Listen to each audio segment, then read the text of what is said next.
vous accueillir pour vous présenter Monsieur le pasteur Andronicus Rajani qui va nous faire une conférence sur le sort difficile des chrétiens au Moyen-Orient en ce moment.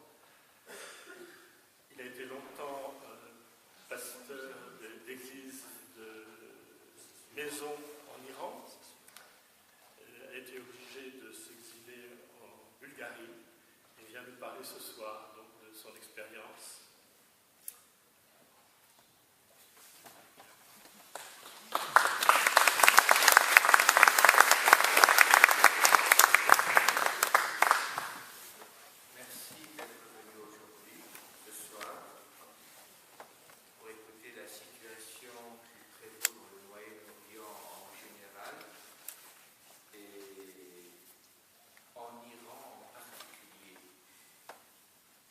La situation du Moyen-Orient interpelle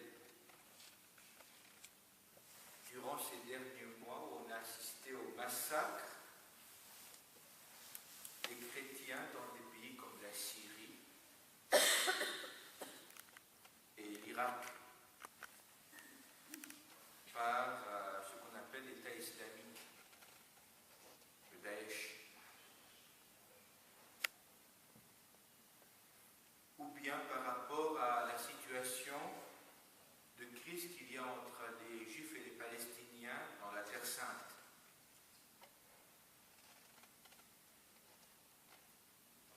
Mais l'histoire du Moyen-Orient ne se résume pas à ces derniers événements. Le Moyen-Orient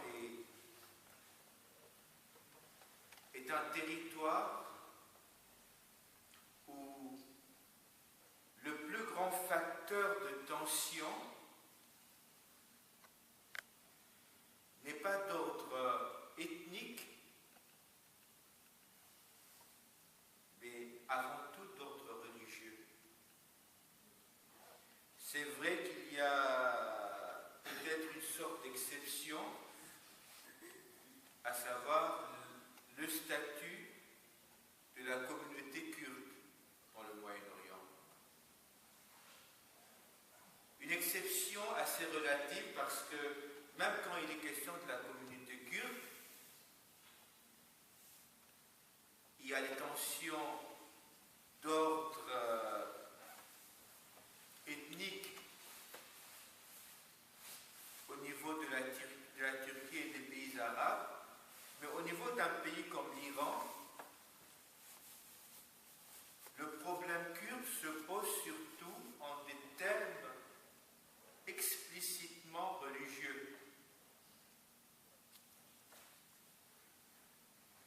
Et quand on sait que le mouvement de libération du Kurdistan a commencé avant tout par l'Iran, on peut comprendre que même le problème kurde est avant tout un problème religieux. La plupart des Kurdes sont sunnites, alors que l'Iran est majoritairement chiite. Donc, du fait de leur sunnité, ils sont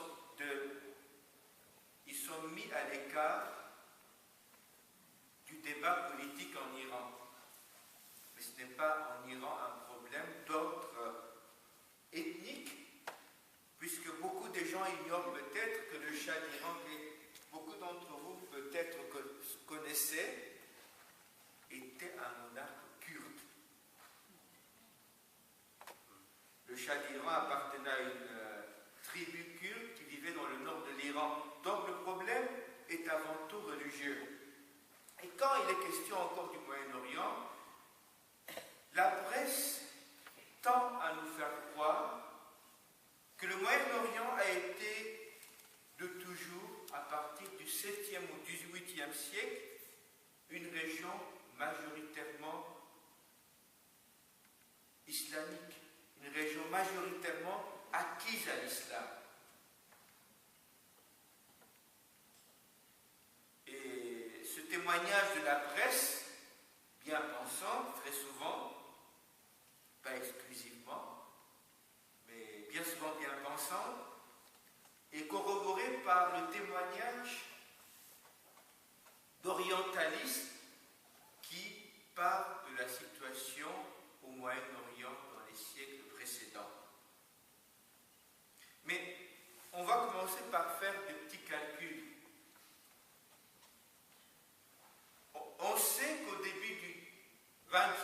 siècle à la fin du 19e,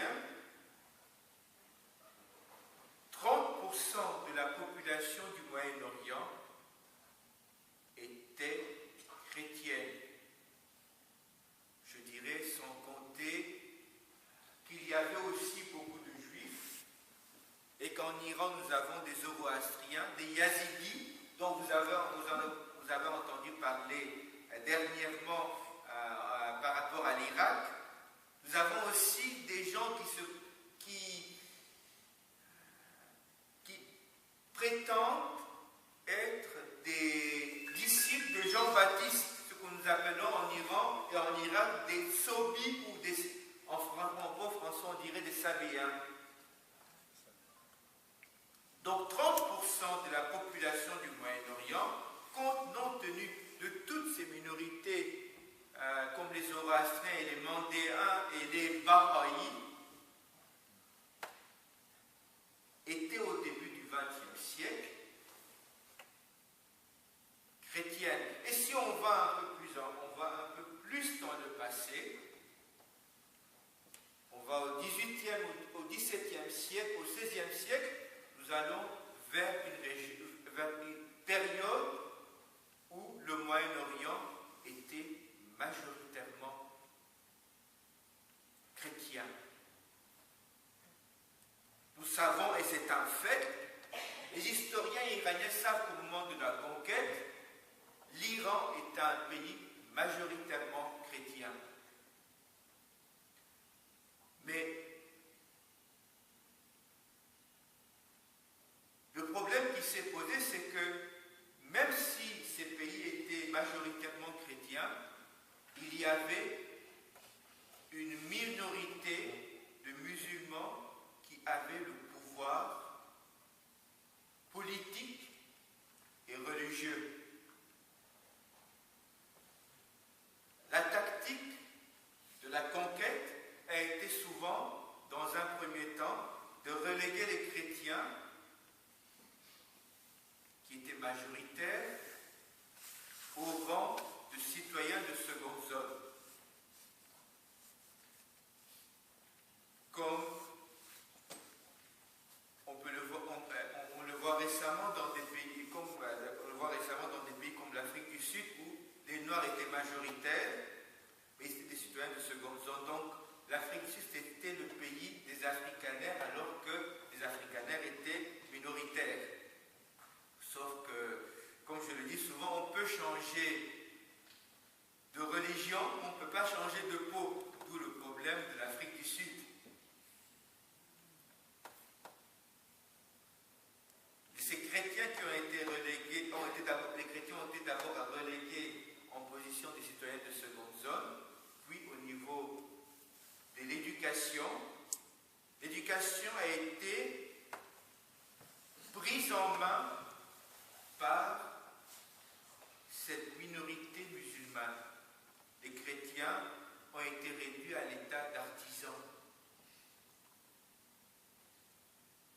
sans accès à l'éducation, avec un accès limité donc à leurs livres sacrés,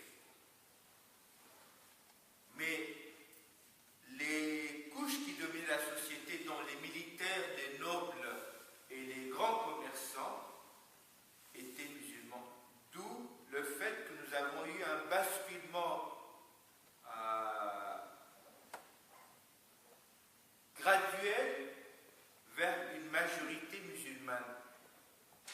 Tant qu'il y avait cette dominante chrétienne, il n'y avait pas de persécution directe du christianisme, il n'y avait pas de mouvement armé contre les chrétiens. Mais à chaque fois que la tendance démographique s'est renversée, que nous avons eu une dominante démographique musulmane, contrairement au témoignage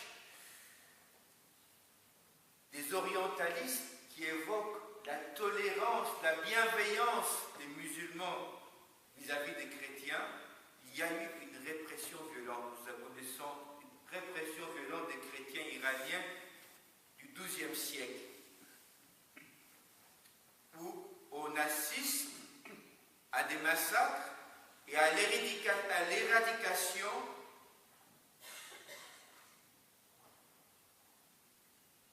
du christianisme iranien, de l'église de Perse qui a évangélisé jusqu'en Chine.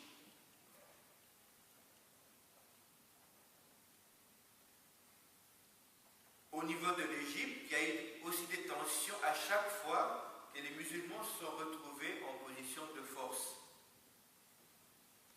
Le dernier pays majoritairement chrétien qui vient de passer durant ces 20 dernières années à l'islam, pas passé à l'islam, mais qui est devenu majoritairement musulman, c'est le Liban.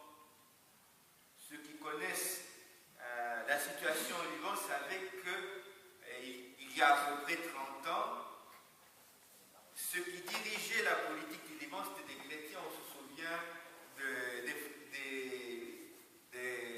Samir Djarja ou bien de Béchir ou d'Amin Jemaël,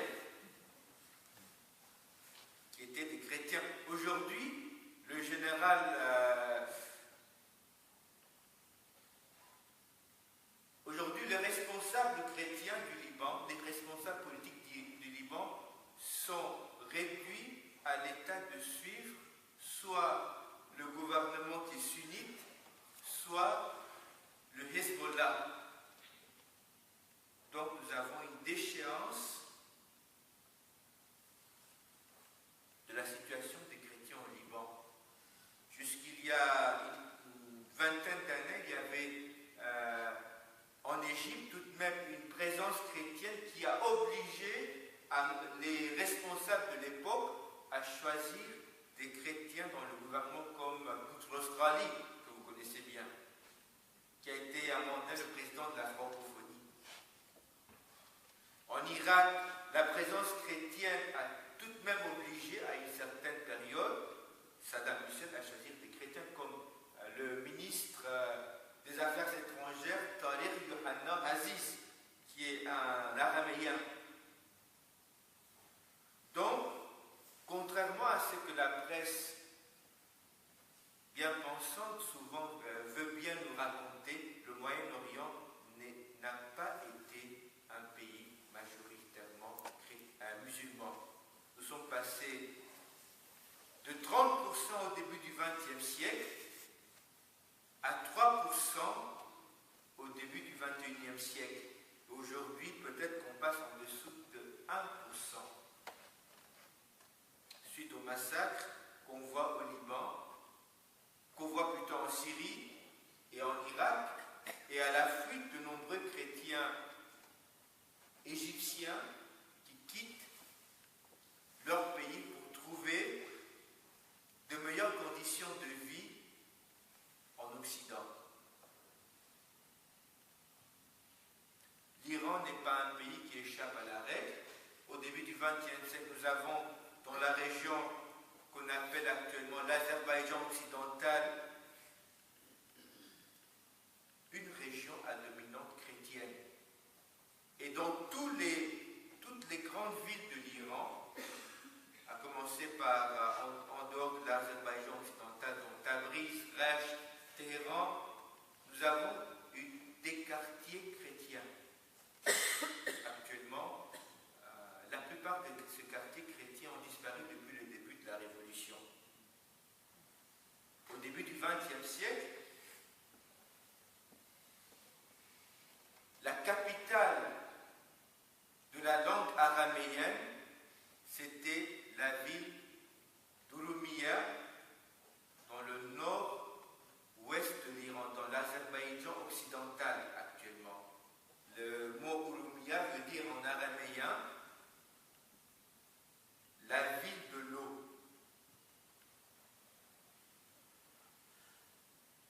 Ceci pour dire que le XXe siècle et les siècles précédents ont été très difficiles pour les chrétiens. Par rapport à l'Iran, d'où je viens, on a assisté depuis le début de la Révolution à une politique visant à éradiquer la présence chrétienne, à l'amener à sa plus mince expression. L'ayatollah Khomeini, qui est le fondateur de la Révolution, décrit bien que les chrétiens et les juifs doivent être réduits à l'état de dhimmi. Et cela est écrit noir sur blanc dans le programme politique de l'ayatollah Khomeini.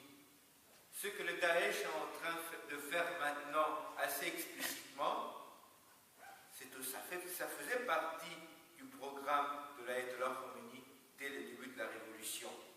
Donc, à plusieurs niveaux, des politiques ont été menées pour amener les chrétiens soit à se convertir à l'islam, soit à quitter le pays.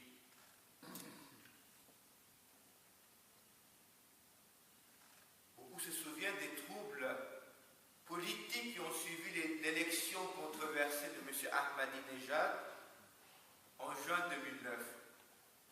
Après les manifestations et les protestations, des centaines de personnes, des hommes, des femmes et des adolescents ont été arrêtés et soumis à des traitements humiliants et à la torture. Beaucoup de personnes ont été violées dans les prisons. Comme cette tension politique, qui n'a pas été la première, correspondait à une période de tension entre l'Occident et l'Iran autour du dossier du nucléaire, la presse bien pensante a bien voulu évoquer cette crise politique que vivait l'Iran.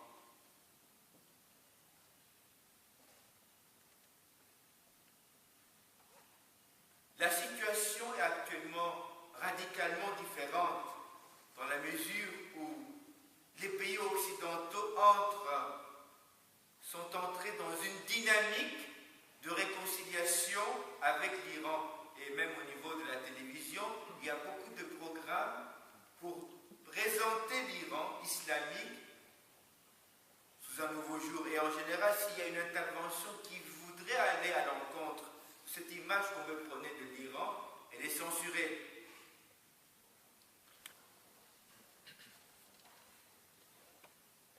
Les médias ont bien évoqué à l'époque cette tension politique, mais ce qu'on a refusé d'évoquer, c'est qu'en même temps, en 2009, une nouvelle phase de persécution a commencé pour les chrétiens.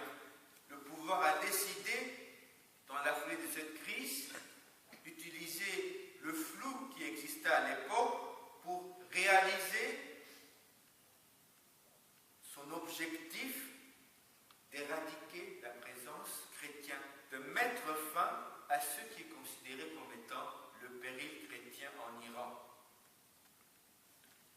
Les violences politiques ont à peu près cessé en 2010, mais la persécution chrétienne continue en des termes beaucoup plus violents. Des centaines de chrétiens ont été arrêtés depuis 2009 et humiliés par le régime.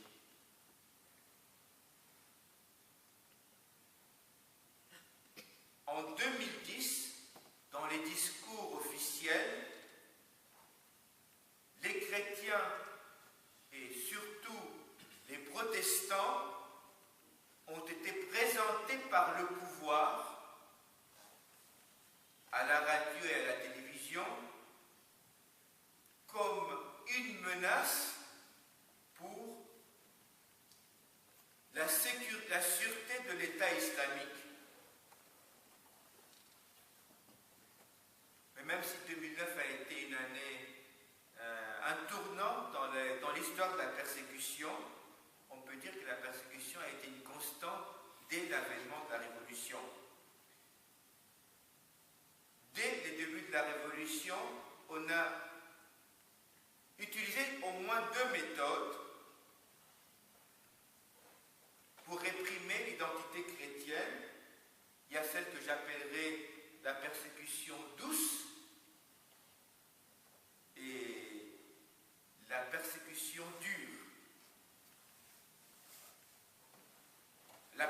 persécution douce a été le principal moyen de réprimer les chrétiens durant les premières années de la Révolution, même si il y avait aussi un mouvement qui voulait réprimer violemment les chrétiens. Il impliquait des discriminations à plusieurs niveaux. D'abord, nous avons le niveau constitutionnel. Selon la constitution de l'État islamique d'Iran, parce qu'il est question de république islamique à l'extérieur, mais quand nous sommes à l'intérieur, on parle plutôt de l'État islamique, de l'ordre islamique, et de l'ordre islamique, de l'Hukumat islamique, ça veut dire l'État islamique. Alors dans l'État islamique, la Constitution donne aux chrétiens le statut de protégés.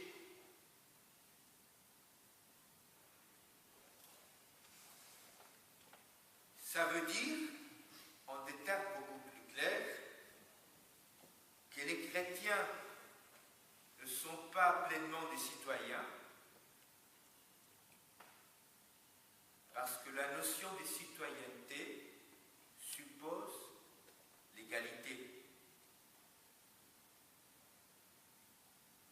Les chrétiens iraniens sont des Iraniens, des ressortissants iraniens, mais ne sont pas pleinement des citoyens iraniens. Nous avons, en tant que chrétiens, les mêmes devoirs vis-à-vis de l'État, mais nous n'avons pas les mêmes droits. Ça, c'est le niveau constitutionnel. Ce, en dépit du fait que l'Iran a adhéré à tous les traités internationaux sur les droits de l'homme. Il y a le niveau social. Les chrétiens ont un accès très limité au marché du travail et au secteur clé de l'économie. Et quand ils y ont même accès, ils ont une situation de précarité. Ils n'ont pas le pouvoir d'être promus à un rang supérieur. Ils n'ont pas très souvent accès à des prêts. La condition sociale des chrétiens est on ne peut plus précaire. Au niveau rituel et culturel, l'Iran dit respecter le droit des minorités à adorer selon leur rite, mais en fait, la Bible en persan est interdite de facto.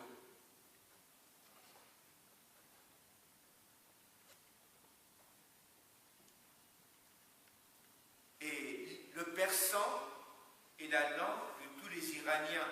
Ce que le pouvoir dit, c'est que la Bible elle est autorisée en arménien et en assyro-chaldéen, qui est une forme de l'araméen. Mais en fait, même des chrétiens qui sont de souche arménienne, c'est-à-dire d'ascendance chrétienne, ou bien des chrétiens qui sont de souche araméenne, qu'on appelle actuellement les assyro-chaldéens, ont de très grosses difficultés à lire la Bible dans leur propre langue. C'est un peu comme demander à des chrétiens qui seraient bretons, on leur placerait la Bible en breton, on leur dirait, lisez la Bible en breton. La plupart de Bretons, comme la plupart des gens qui parlent des parlers locaux, pourraient difficilement comprendre la langue. La langue sous sa forme littéraire. Donc beaucoup d'Arméniens et d'Assyriens ne comprennent pas exactement ce que dit la Bible dans leur propre langue. Donc ces personnes doivent avoir aussi accès à cette Bible qui est en persan, qui est compris universellement, Iraniens. Alors que l'État islamique d'Iran organise très souvent les autodafés de la Bible. On se plaint quand le Coran n'est pas respecté quelque part et si les gestes que le gouvernement islamique pose vis-à-vis de la Bible, en jetant les Bibles, en brûlant les Bibles, étaient posés par un responsable en Occident, la bien-pensance crierait certainement au scandale. Mais quand les responsables viennent arrêter les chrétiens, la Bible est jetée par terre. Elle est piétinée. Et le gouvernement organise très souvent des saisies de la Bible et après les Bibles seront brûlées.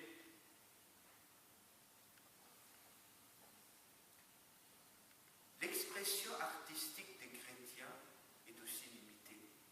Parce qu'on estime que toute expression artistique, même si elle ne prône pas l'évangile, suggère et suppose un message évangélique. Un chrétien il va peindre un tableau, si on sait qu'il est évangélique, ce tableau va interroger les responsables qui y verront peut-être un message subversif derrière un tableau qui n'est peut-être pas du tout évangélique.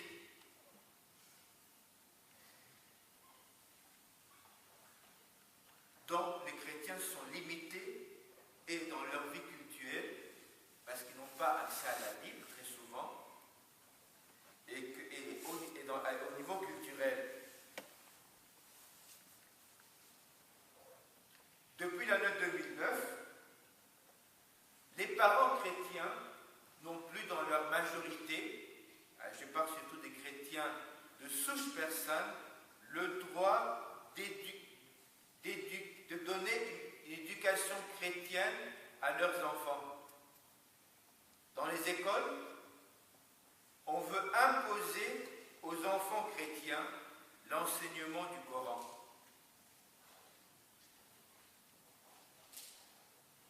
Ce contrairement à la charte des droits de l'homme.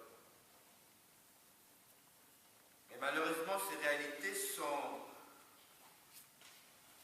ne sont pas évoquées par la bien-pensance qui dirige la presse occidentale. Nous passons au niveau de la persécution dure, qui se traduit surtout en des termes pénals. Désormais pour l'Iran, qui est une théocratie, ça veut dire un régime qui suppose représenter Dieu sur terre, toute adhésion à la foi chrétienne à l'Église est pénalisée comme une propagande contre le système. Selon le droit iranien, le fait de se réunir, de partager l'Évangile, constitue une atteinte à la sûreté de l'État.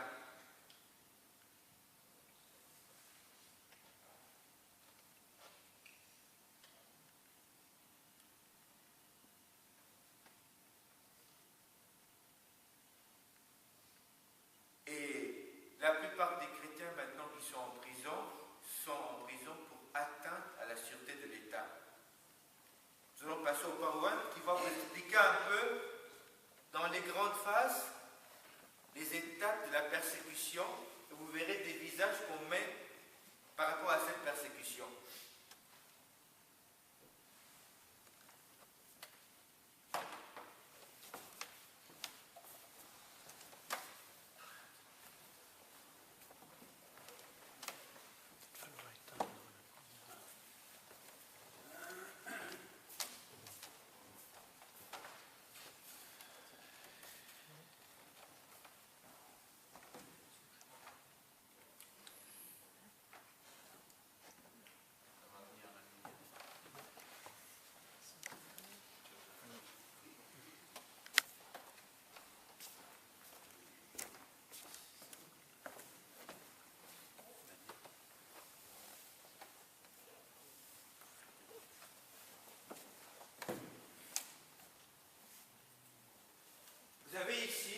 qui a été assassiné le 2 février 1979.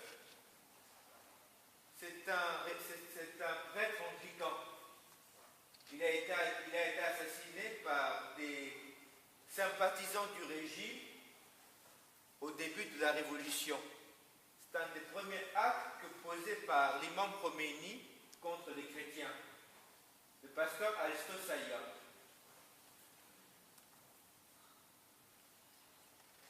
Nous avons Bahram Dehrani Tafti, c'est le fils du prélat anglican iranien.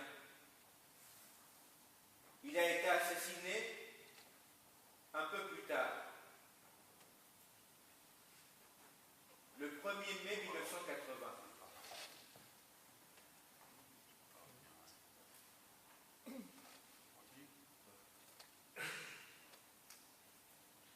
Vous avez ici le pasteur Hossein Soutman des Assemblées de Dieu. Il a été pendu pour apostasie le 3 décembre 1990 dans la ville de Meshhad. C'est l'unique cas où quelqu'un a été exécuté officiellement, alors que très souvent le gouvernement iranien a utilisé les assassinats pour éliminer les chrétiens.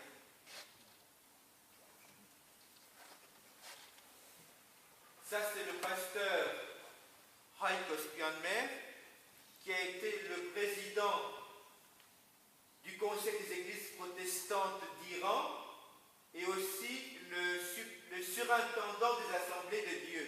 Il a été assassiné violemment à coups de couteau par le régime islamique le 19 janvier 1994.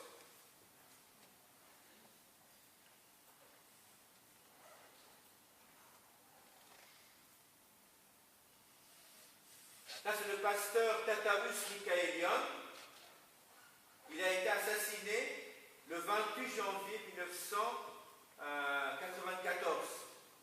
Il était le président de l'église presbytérienne et il a succédé au pasteur Haïk Ospianmer en tant que président du conseil des pasteurs de l'église protestante d'Iran. Vous avez ici le pasteur Mehdi Diboj. Il a été assassiné le 24 mai 1994.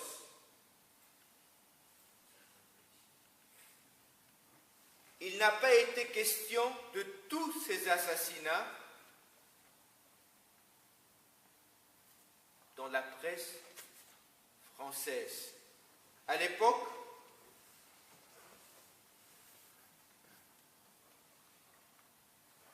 il a été demandé aux journalistes en France, et ça j'ai l'information de sources sûres, de se taire sur ce qui s'est passé pour les chrétiens en Iran. Donc l'information n'a jamais été communiquée à l'opinion publique française. Alors qu'ici il y a deux présidents du Conseil des protestants de l'Église d'Iran qui ont été assassinés.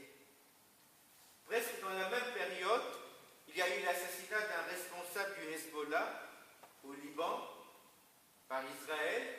Et je me rappelle qu'à l'époque, Pierre-Marie de Lagos, qui était un journaliste très bien connu, a évoqué le cas, l'assassinat violent du responsable du Hezbollah, alors que ces spécialistes du Moyen-Orient n'ont jamais évoqué l'assassinat de personnes qui n'avaient pas une goutte de sang dans leurs mains. Alors que ce responsable du Hezbollah avait du sang dans ses mains.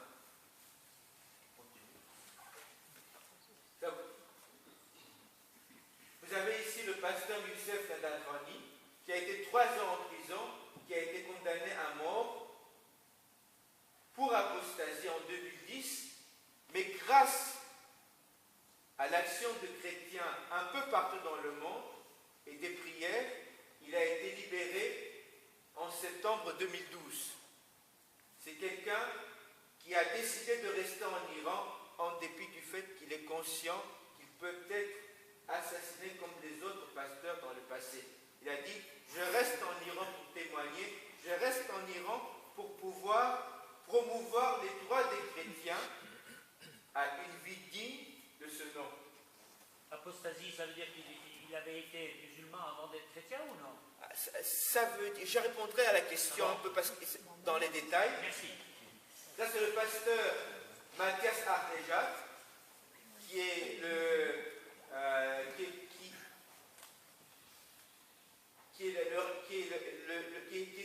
principal responsable de l'église d'Iran. Il a 42 ans, il est marié, il a une fille de 12 ans. Il a été condamné à 6 ans de prison et au bannissement pendant cette période dans le sud de l'Iran. Alors, quand je parle du sud de l'Iran, l'Iran c'est un pays continent. Nous avons le nord qui a un climat qui est assez proche de l'Europe. Nous avons le sud de l'Iran où on monte à 50 degrés. Donc, quelqu'un qui est habitué au climat du nord, qui est assez clément, le maximum serait 40 degrés et en été, il va aller au sud et il sera dans des conditions difficiles avec 50 degrés de chaleur. Dans des prisons qui ne sont pas des hôtels.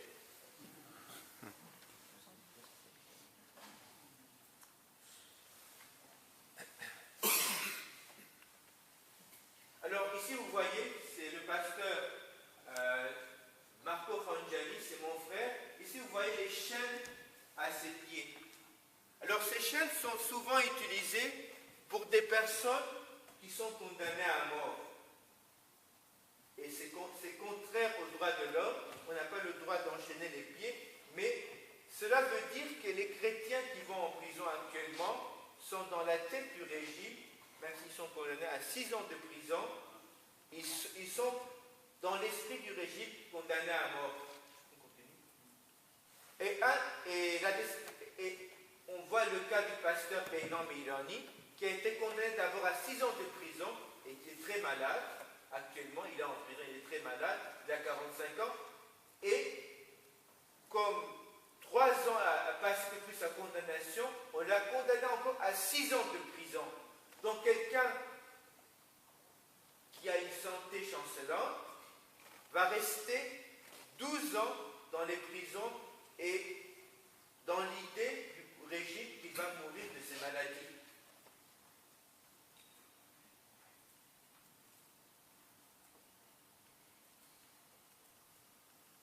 Nous avons l'évangéliste Alisa Seyedian qui a été condamné à 5 ans de prison.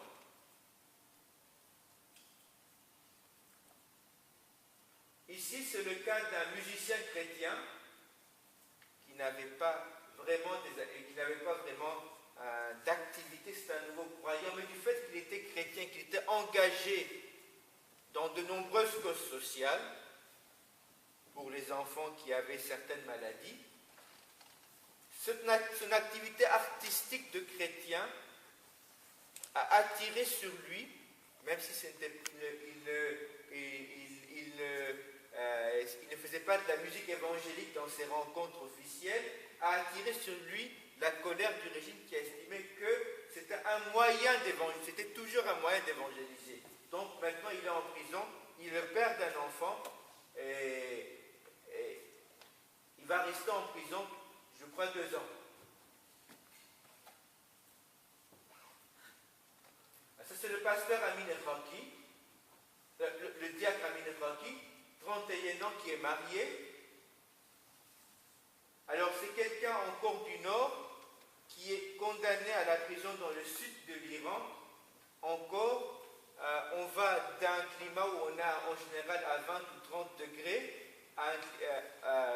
à 50 degrés Celsius, centigrades plutôt.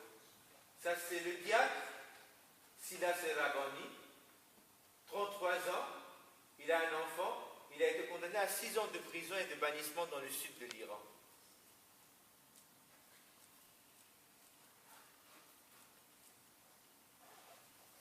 Ça c'est le pasteur Mohamed Al-Orangi, 37 ans, qui a été condamné aussi à 6 ans de prison. C'est le pasteur de la ville de Shiraz. Il a un prénom. Mohamed de Lorengir.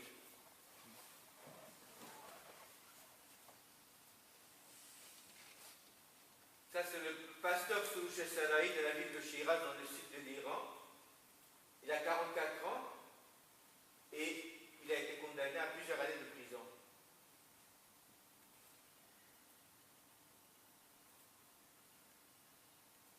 Ça, c'est Mehdi Hamalouni, qui a été condamné à 2 ans et demi de prison à Shiraz. Au prénom, est-ce que c'est des gens qui se sont convertis ou c'est des gens qui sont chrétiens? Ce sont des gens qui, ce sont pour la plupart des gens qui sont venus à la foi chrétienne.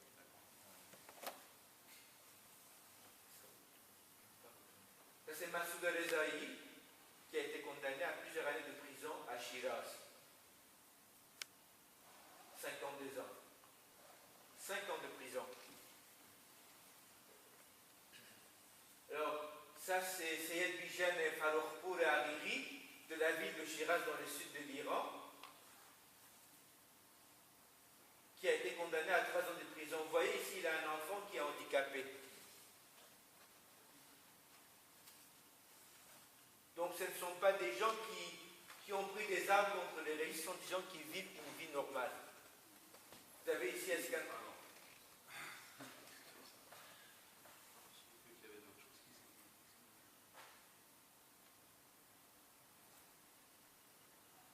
Alors, ce sont des gens qui sont visés dans plusieurs situations de la vie. Ce sont des pères de famille, des maris, et à travers la persécution, ce n'est pas seulement les prisonniers qui souffrent dans les prisons, qui souffrent de l'exil, ce sont aussi les familles. Pour les prisonniers qui viennent du Nord, que j'ai cité au début, les familles devront traverser un pays qui est continent pour aller visiter leur mari, leur père qui est en prison. Et cela au moins une fois par mois. Donc ce sont des situations qui sont très difficiles, qui sont imposées aux familles. À l'époque où le pasteur Youssef était en prison, presque toutes les semaines, tous les mois, il y avait des rumeurs comme quoi il était exécuté. J'ai été plusieurs fois réveillé pendant la nuit où une nouvelle circulait comme quoi il avait été exécuté. Ce sont des pressions endurées par les familles. Et ce sont des pressions qui se traduisent quelquefois par des maladies. Je peux donner l'exemple du pasteur Youssef. Sa sœur a été atteinte d'un cancer. À chaque fois, on parlait de l'exécution de son frère. Sa belle-mère est morte d'un cancer. Il y a un travail de torture intellectuelle, de torture psychique qu'opère le gouvernement iranien vis-à-vis des familles. Ils sont soumis à des pressions. Quand quelqu'un va en prison, malheureusement, on lui dit qu'on va abuser de sa femme et de sa famille. Parce que l'islam permet quelque part, une certaine version de l'islam au moins, permet d'abuser des femmes des chrétiens. Donc ils sont soumis à cette menace très souvent. Et je m'excuse du terme. Ils disent, vous savez, vous avez une très belle femme. En français, ça ne voudrait peut-être pas nous dire grand-chose, mais en persan, c'est très très grave. Dire à quelqu'un, un homme normal, vous avez une très belle femme, vous risquez de recevoir un coup. Et ce sont des pressions qu'exerce le gouvernement iranien dans les prisons sur les prisonniers et sur leur famille. Vous demandez qu'est-ce que vous pouvez faire. Vous pouvez faire circuler l'information sur ce qui se passe actuellement. À l'époque où tous ces pasteurs ont été assassinés, pas Internet comme aujourd'hui. Il n'y avait pas les moyens de diffuser l'information.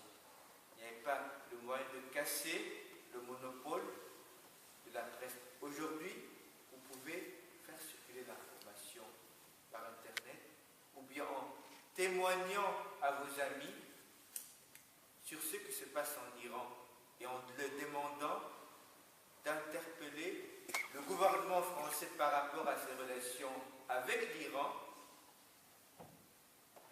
et en interpellant, en demandant à vos députés, à vos responsables d'interpeller le gouvernement iranien. La France est un pays clé pour l'Iran. Le gouvernement iranien n'a pas trop peur des États-Unis, ni de la Grande-Bretagne. Et pour certaines raisons historiques que je n'évoquerai pas ici, la voix de la France aura forcément un certain écho sur la situation des chrétiens en Iran. Donc, je vous encourage à demander au gouvernement français d'intervenir pour la situation de ces chrétiens qui ne sont pas des gens dangereux, qui ne sont pas des gens qui ont pris des armes, mais qui souffrent parce qu'ils ont voulu confesser leur foi en Jésus-Christ. Merci de l'attention que vous m'avez accordée. Donc je suis ouvert à vos questions. Il y avait une première question, c'était sur l'apostasie. Alors, l'apostasie, c'est un terme qui n'est pas très clair au niveau du droit islamique. Très souvent, on dit que l'apostasie, c'est le fait de quitter l'islam. Est apostat quiconque, étant de parents chrétiens, étant de parents musulmans ou ayant été musulman, a décidé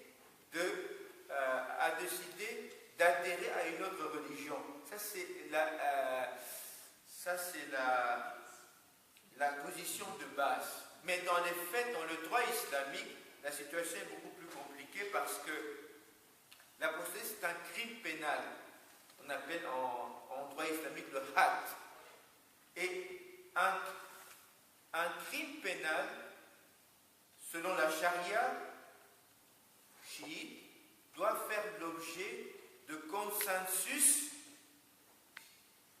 au niveau des principaux experts musulmans.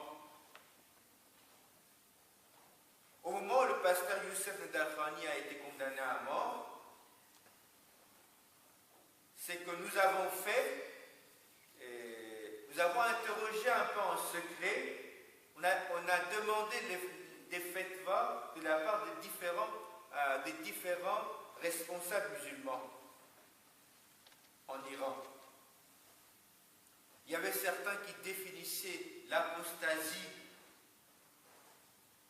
comme étant un crime, comme étant le fait de quitter l'islam, le fait d'adhérer à une autre religion, alors que quelqu'un comme l'Ayatollah Montazali a défini l'apostasie comme le fait d'aller en dehors des religions du livre. Donc, comme il n'y avait pas accord entre les responsables, les principaux dirigeants religieux il n'y avait pas de consensus sur l'apostasie, il a été possible de casser le jugement officiellement, parce que mais il a fallu le concours d'avocats. Parce que même si vous avez les meilleures notions de droit en Iran, si cela n'est pas dit par un avocat, ça risque de tourner mal. Nous avons eu l'exécution, vous avez peut-être suivi dernièrement l'exécution d'une jeune fille qui avait été exécutée, parce qu'elle a tué quelqu'un qui aurait voulu la violer. Je ne vais pas entrer dans les détails, mais dans les faits, le gouvernement iranien ne voulait pas de cette exécution, parce que ça nuisait à son image. Donc le gouvernement iranien a fait toute même pression sur la famille de la personne qui devait être exécutée, parce que sur le droit islamique, je m'explique un peu, quand quelqu'un est assassiné, c'est sa famille qui a le droit de sang. La famille peut pardonner l'assassin ou demander son exécution. Donc, le jugement ayant tranché qu'il y avait eu un assassinat, un crime, le gouvernement iranien a demandé à la famille de cette personne, a dit, pour arrêter l'exécution, mais la famille a dit non, il faut qu'elle soit exécutée. Donc, si il y avait consensus au niveau du droit islamique, il aurait été impossible d'arrêter l'exécution. Donc, il a fallu qu'il y ait des avocats qui évoquent la question et, avec les pressions internationales, on a pu éviter l'exécution du pasteur Youssef Dahrani. D'où le fait qu'il y a eu un travail que nous avons fait en interrogeant les différents leaders religieux, mais aussi il y a eu le travail des avocats compte tenu des pressions au niveau international. D'où le fait que, malgré qu'il a été reconnu comme apostat, nous avons dit qu'il n'est pas apostat, vous ne pouvez pas l'exécuter parce qu'il n'y a pas de consensus sur la définition de l'apostasie.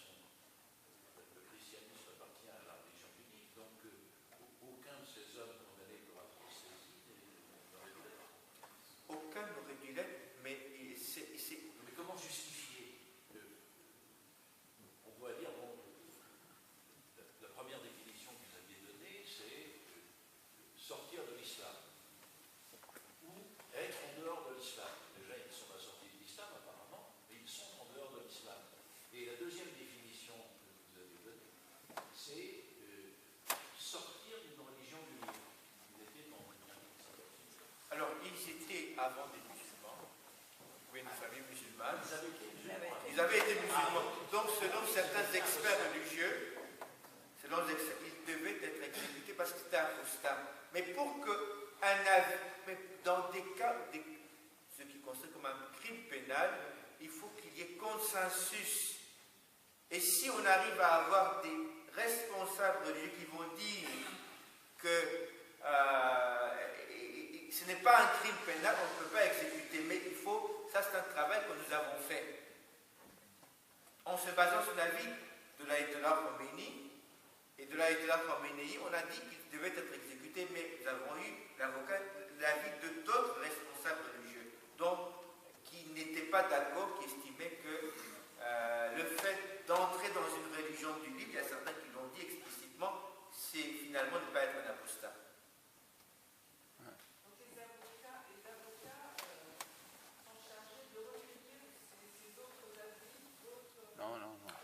C'est un travail que nous avons fait. Mais avec les avocats peuvent défendre, les avocats agissent à plusieurs niveaux. Même si quelquefois ils payent de leur liberté. Mais ils agissent à plusieurs niveaux. C'est-à-dire qu'un bon avocat peut justement défendre en se basant par exemple sur la charia, comme il a été question pour Youssef. Il a amené les avis des avocats et il leur a dit, des dignitaires religieux, il a dit, vous ne pouvez pas nous condamner. La condamnation qui a été prononcée est contre la charia. C'est quelque chose que Youssef lui-même ne pouvait pas dire, que les personnes avec les meilleures compétences, s'ils ne sont pas, ne pouvaient pas le dire, mais c'est quelque chose que les avocats ont fait. Les avocats agissent à un autre niveau, c'est que quand les gens sont en prison, ils arrivent tout de même à essayer de faire respecter leurs droits de prisonniers. Quelquefois, les prisonniers n'ont pas le droit de visite, alors il faut que les avocats se battent. S'ils n'ont pas d'avocat, sans avoir qu'il faut que vous n'avez pas de droit de visite, mais c'est un droit du prisonnier. Donc les avocats aussi interviennent à ce niveau. Les avocats aussi interviennent au niveau de négociation. Quelquefois, il y a des négociations de la libération de telle ou telle personne. Donc, à ce niveau-là, ce sont ces avocats qui interviennent.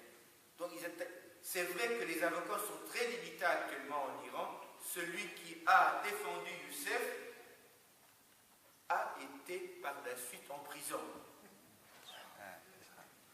il a payé, il a payé ce qu'il a fait par la prison. Et je peux dire que nous n'avons pas pu le payer même financièrement. Mais il n'était pas chrétien, mais il s'est investi dans la défense des chrétiens.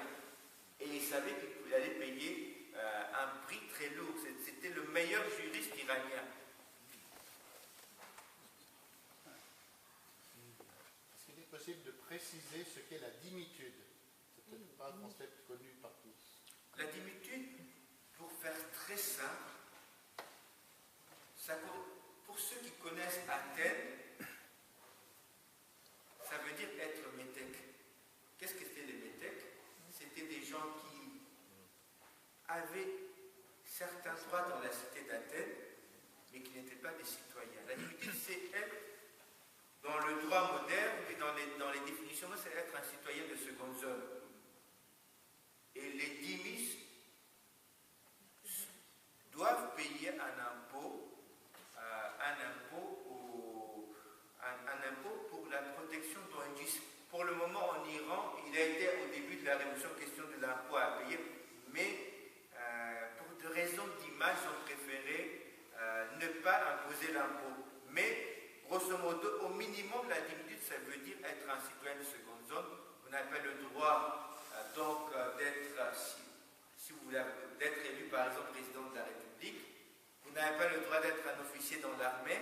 Vous n'avez pas le droit d'être un directeur parce que, selon le droit islamique, le musulman doit être en situation de domination. Il ne doit pas être dominé. Donc, mettre un chrétien en position de directeur serait soumettre des musulmans à un non-musulman, ce qui est contraire au principe musulman.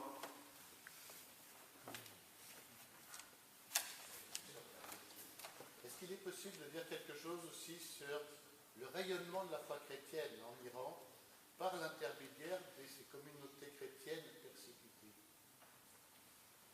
Actuellement, en dépit de tout ce qui est en train de se passer, en dépit des pressions que font subir les autorités sur les chrétiens, on peut dire qu'actuellement, beaucoup de gens se convertissent à la foi chrétienne. Et cette conversion, contrairement à ce que quelquefois la presse veut bien nous faire entendre, parce qu'on dit ce sont des sectes chrétiennes qui évangélisent. Mais l'Iran, c'est le pays où les gens ont une formation islamique très poussée. Les musulmans iraniens ont les meilleures connaissances du Coran, même s'ils ne sont pas arabes. Le travail qui a été fait les a poussés à connaître mieux le Coran que tous les arabes et même que la plupart des musulmans du monde. Donc, c'est en connaissance de cause que ces personnes estiment que la foi chrétienne est la seule réponse aux besoins de l'humanité. Ce sont des gens qui connaissent parfaitement l'islam. Parmi les personnes qui sont venues à la foi chrétienne, il y a des responsables. Parmi les gens qui sont venus à la foi chrétienne, il y a des spécialistes de l'islam. Des gens qui connaissent très bien l'islam. Donc, aujourd'hui, quelquefois, la presse veut dire qu'ils ont été manipulés. Mais comment manipuler des responsables ou bien des gens qui sont des spécialistes du Coran? Et alors, les catholiques, qu'est-ce qu'ils sont par rapport à ça? Alors, je répondrai et j'espère que ça ne va pas être retransmis. Ah, on est Je ne parle pas très bien français. Ah bon? Très bien. J'ai grandi entre la Suisse et le Congo. Mon père a été un exilé avant moi. D'où le fait que je parle français. Mais est-ce qu'ils peuvent se réunir pour célébrer leur culte ou pas? Non, maintenant officiellement non. Ceux qui se réunissent prennent le risque. Au Niger, au Mali, en Syrie, en Irak, on entend parler d'État islamique et de grand califat. Qu'en est-il? Quelle relation ils ont avec l'Iran? Alors, officiellement, il n'y a aucune